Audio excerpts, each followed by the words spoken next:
Hello friends, I am तारन। जो भी आपको इंग्लिश में चाहिए इस वीडियो के ज़रिए आपको मिलेगा। सबसे पहले आपको ये समझना होगा कि इंग्लिश एक भाषा है जिसके द्वारा हम अपने मन के भाव किसी दूसरे व्यक्ति से प्रकट करते हैं। भाषा जैसे हिंदी भी हो सकती है, रशियन भी हो सकती है, उर्दू भी हो सकती है। बहुत सी भाषाएं दुनिया में, जिसमें से इंग्लिश सबसे प्रचलित भाषा है। तो हम जानेंगे कि इस प्रचलित भाषा इंग्लिश को हम कैसे सीखें, जिससे हमारी रोज़मर्रा की ज़िंदगी इजी हो जाए। तो मैं आपको सिखाऊंगा कि इंग्लिश में हम कैसे आगे बढ़ सकते हैं और इंग्लिश को आसानी से कैसे सीख सकते हैं। तो इंग्लिश दोस्तों 3 तत्वों पर टिकी होती है।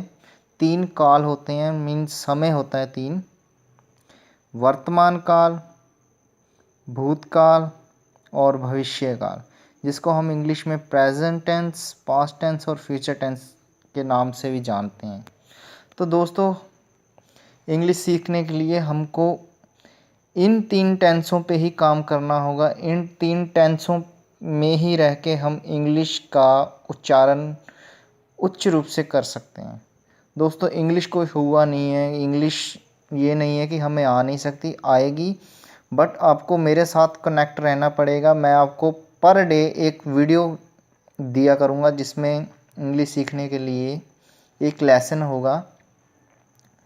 आपको कम से कम मेरे साथ 2 महीने कनेक्ट रहना पड़ेगा। आप इंग्लिश पूरी तरह से सीख सकेंगे। अगर आपका कोई प्रश्न या कोई दुविधा मन में हो तो आप मेरे से कमेंट बॉक्स में कमेंट करके पूछ सकते हैं। तो चैनल को सब्सक्राइब और लाइक करना ना भूलें। तो सबसे पहले है प्रेजेंट टेंस। प्रेजेंट टेंस होता है वो जो चल रहा समय, जो अभी चल रहा है समय, उसको हम बोलते हैं प्रेजेंट टेंस। इसको हम हिंदी में बोलेंगे वर्तमान काल।